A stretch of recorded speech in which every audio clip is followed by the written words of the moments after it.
Well, I've got a question. Yeah, for all of the nice people who are watching, All right.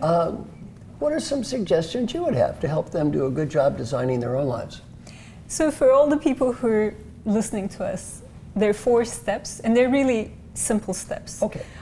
These are the steps that I use when I'm designing products or user experiences. And the first one is deconstruction. And deconstruction is about taking the whole apart and seeing what something is made up of. So when it's your life, you take your life apart.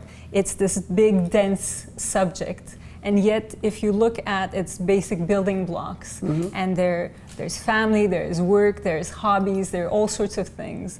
And look at, oh, these are the parts and pieces of my life. It suddenly feels more manageable. And I have people write this out, map it out across 4 quadrants, which are emotion, intellect, physical, and spirit. So when you do that across 4 quadrants, what you're doing is you're mapping out your life holistically. Okay, let's review emotion, intellect, physical, and spiritual. Exactly. I like that. So describe how you use that to map out your life.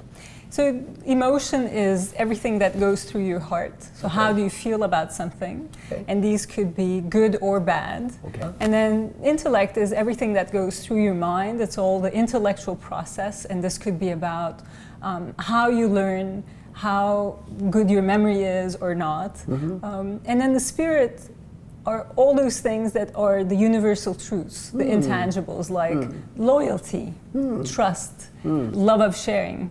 Yeah. So you map those out, and as you do that, breaking your preconceptions about your life, basically. The links that you assume of this piece goes with this piece. I see. So that you can now, as you separate them, you can decide, well, I want this, I don't want that. This could go together with this. And it opens up your mind. Now, before we get into each one, because I'd like to deal with each one individually, before we get into each one, can you please describe to the viewers the overall model and then how they might use it to look at their own lives and sort of design their lives? So one of the things that when you deconstruct, often what happens is people start to see patterns and they realize, oh, maybe the emotion was very easy to fill out, but spirit was a little bit harder. So what does that tell me about my life? Or maybe certain things happen in multiple quadrants. Or I ask people, well, have you put love there? And most people do. Good. And I also ask people, well, have you put money in there? And most people don't. And so I find that very interesting. And I tell them, well, go ahead and put it in because we need it, Well, it's very interesting because the idea behind this is not to be corporately correct or politically correct, and you have to deal with money.